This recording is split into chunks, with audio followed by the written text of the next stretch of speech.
السلام علیکم۔ اردو فونٹ کہانی میں خوش آمدید۔ سلطان نور الدین زنگی رحمہ اللہ کا ایمان افروز واقعہ۔ سلطان نور الدین ایک عابد شب بیدار تھا۔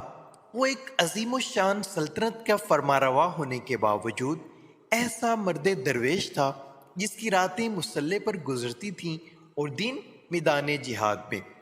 وہ عظمت و کردار کا ایک عظیم پیکر تھا جس نے اپنی نوک شمشیر سے تاریخ اسلام کا ایک روشن باب لکھا۔ سلطان نور الدین زنگی رات کا بیشتر حصہ عبادات و مناجات میں گزارتا تھا۔ اس کا معمول تھا کہ نماز عشاء کے بعد بکثرت نوافل پڑھتا اور رسول اکرم صلی اللہ علیہ وسلم پر سینکڑوں مرتبہ درود بھیج کر تھوڑی دیر کے لیے بستر پر لیٹ جاتا۔ چند ساعتوں کے بعد پھر اٹھ جاتا، نماز تہجد کے لیے کھڑا ہوتا اور صبح تک نہایت خشوع خضوع کے ساتھ عبادت میں مشغول رہتا۔ ایک شب وہ اوراد و وظائف سے فارغ ہو کر بستر پر لیٹا تو خواب میں 3 بار رسول کریم صلی اللہ علیہ وسلم کی زیارت ہوئی۔ بعض روایتوں میں ہے کہ سلطان نے متواتر 3 رات حضور اکرم صلی اللہ علیہ وسلم کو خواب میں دیکھا۔ ہر مرتبہ 2 آدمیوں کی طرف اشارہ کرتے ہوئے حضور اکرم صلی اللہ علیہ وسلم نے فرمایا، نور الدین، یہ آدمی مجھے ستا رہے ہیں، ان کے شرکائے استحصال کر۔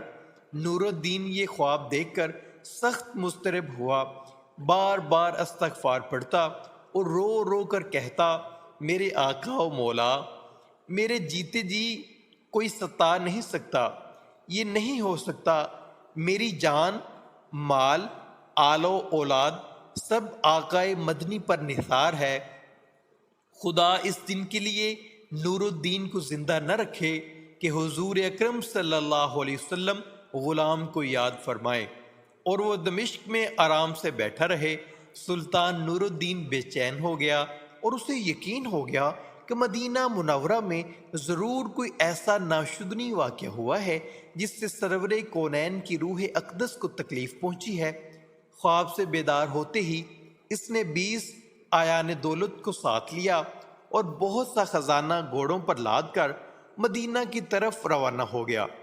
اہل دمشق سلطان کے یکا یک عازم سفر ہونے سے بہت حیران ہوئے، لیکن کسی کو معلوم نہ تھا کہ اصل بات کیا ہے۔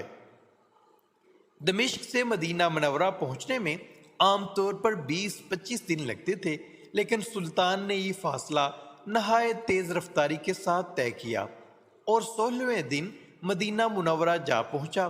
اہل مدینہ اس کی اچانک آمد پر حیران رہ گئے۔ سلطان نے آتے ہی شہر میں آنے جانے کے دروازے بند کروا دیے، پھر منادی کروا دی کہ آج تمام اہل مدینہ اس کے ساتھ کھانا کھائیں۔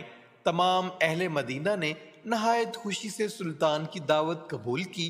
اس طرح مدینہ منورہ کے تمام لوگ سلطان کی نظر سے گزر گئے، لیکن ان میں وہ آدمی نہیں تھے جن کی شکلیں اسے خواب میں دکھائی گئی تھی۔ سلطان نے اکابر شہر سے پوچھا کہ کوئی ایسا شخص تو باقی نہیں رہا جو کسی وجہ سے دعوت میں شریک نہ ہو سکا ہو۔ انہوں نے عرض کی کہ اے اہل مدینہ میں سے کوئی شخص ایسا نہیں رہا جو دعوت میں شریک نہ ہوا ہو، البتہ 2 خدارہ سید مغربی جو مدت سے یہاں مقیم ہیں نہیں آئے۔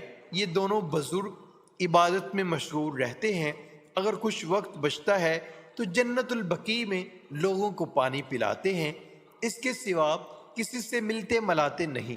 سلطان نے حکم دیا، ان دونوں کو بھی ضرور یہاں لاؤ۔ جب وہ دونوں سلطان کے سامنے حاضر کیے گئے تو اس نے ایک نظر میں پہچان لیا کہ یہ وہی 2 آدمی ہیں جو اسے خواب میں دکھائے گئے تھے۔ انہیں دیکھ کر سلطان کا خون کھول اٹھا، لیکن تحقیق حال ضروری تھی کیونکہ ان کا لباس زاہدانہ اور شکل و صورت مومنوں کی سی تھی۔ سلطان نے ان دونوں سے پوچھا کہ تم دونوں یہاں کیا کرتے رہتے ہو؟ انہوں نے بتایا کہ روضہ اقدس کے قریب ایک مکان کرائے پہ لے رکھا ہے اور اسی میں ہر وقت ذکر الہی میں مشغول رہتے ہیں۔ سلطان نے ان دونوں کو وہیں اپنے آدمیوں کی نگرانی میں چھوڑا اور خود اکابر شہر کے ہمراہ اس مکان میں جا پہنچا۔ یہ ایک چھوٹا سا مکان تھا جس میں نہایت مختصر سامان مکینوں کی زاہدانہ زندگی کی شہادت دے رہا تھا۔ اہل شہر ان دونوں کی تعریف میں رطب اللسان تھے۔ بظاہر کوئی چیز قابل اعتراض نہیں نظر آتی تھی، لیکن سلطان کا دل مطمئن نہیں تھا۔ اس نے مکان کا فرش ٹھونک بجا کر دیکھنا شروع کیا۔ یکا یک سلطان کو ایک چٹائی کے نیچے فرش ہلتا ہوا محسوس ہوا۔ چٹائی ہٹا کر دیکھا تو ایک چوڑی سل تھی۔ اسے سرکایا گیا تو ایک خوفناک انکشاف ہوا۔ یہ ایک سرنگ تھی جو روضہ اقدس کی طرف جا رہی تھی۔ سلطان سارا معاملہ آنن فانن سمجھ گیا اور بے اختیار اس کے منہ سے نکلا، صدق اللہ و صدق رسول النبی الکریم۔ سادہ مزاج اہل مدینہ بھی ان بے نما بھیڑیوں کی یہ حرکت دیکھ کر ششدر رہ گئے۔ سلطان اب قہر و جلال کی مجسم تصویر بن گیا۔ اس نے دونوں ملعونوں کو پابا زنجیر کر کے اپنے سامنے لانے کا حکم دیا۔ جب وہ سلطان کے سامنے پیش ہوئے تو اس نے ان سے نہایت غضبناک لہجے میں مخاطب ہو کر پوچھا، سچ سچ بتاؤ تم کون ہو اور اس ناپاک حرکت سے تمہارا کیا مقصد ہے؟ دونوں ملعونوں نے نہایت بے شرمی اور ڈھٹائی سے جواب دیا، اے بادشاہ، ہم نصرانی ہیں۔ بعض روایتوں میں ہے کہ یہ دونوں یہودی تھے اور اپنی قوم کی طرف سے تمہارے پیغمبر کی لاش چرانے پر مأمور ہوئے ہیں۔ ہمارے نزدیک اس سے بڑھ کر اور کوئی کار ثواب نہیں ہے، لیکن افسوس کہ عین اس وقت جب ہمارا کام بہت تھوڑا باقی رہ گیا تھا تم نے ہمیں گرفتار کر لیا۔ ایک روایت یہ ہے کہ یہ سرنگ حضرت عمر کے جسد مبارک تک پہنچ چکی تھی، یہاں تک کہ ان کا ایک پاؤں ننگا ہو گیا تھا۔ سلطان کا پیمانہ صبر سے لبریز ہو گیا۔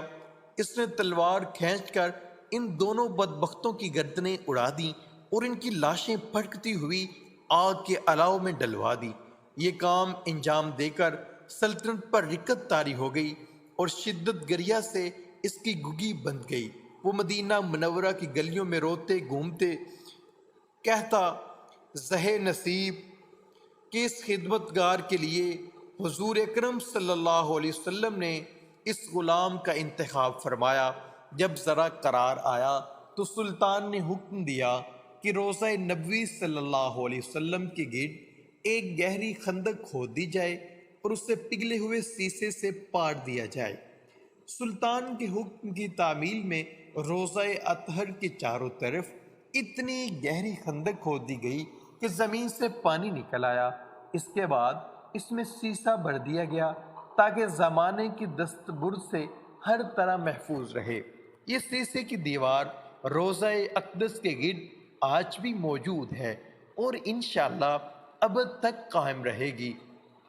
آج بھی اہل مدینہ سلطان نور الدین کا نام نہایت محبت و احترام سے لیتے ہیں اور ان کا شمار ان نفوس قدسی میں کرتے ہیں جن پر سید البشر نے خود اعتماد کا اظہار فرمایا اور ان کے محب رسول ہونے کی تصدیق فرمائی۔ یہ رتبہ بلند ملا جس کو مل گیا بحوالہ نور الدین محمود زنگی از طالب ہاشمی۔ دوستو، اگر آپ کو ہماری یہ ویڈیو پسند آئی ہے تو آپ سے ایک درخواست ہے کہ آپ ہمارے اس چینل کو سبسکرائب کر لیں اور ساتھ ہی بیل کے آئیکن کو ضرور دبا دیں تاکہ نئی آنے والی ویڈیوز آپ تک بآسانی پہنچ سکیں۔ اللہ حافظ۔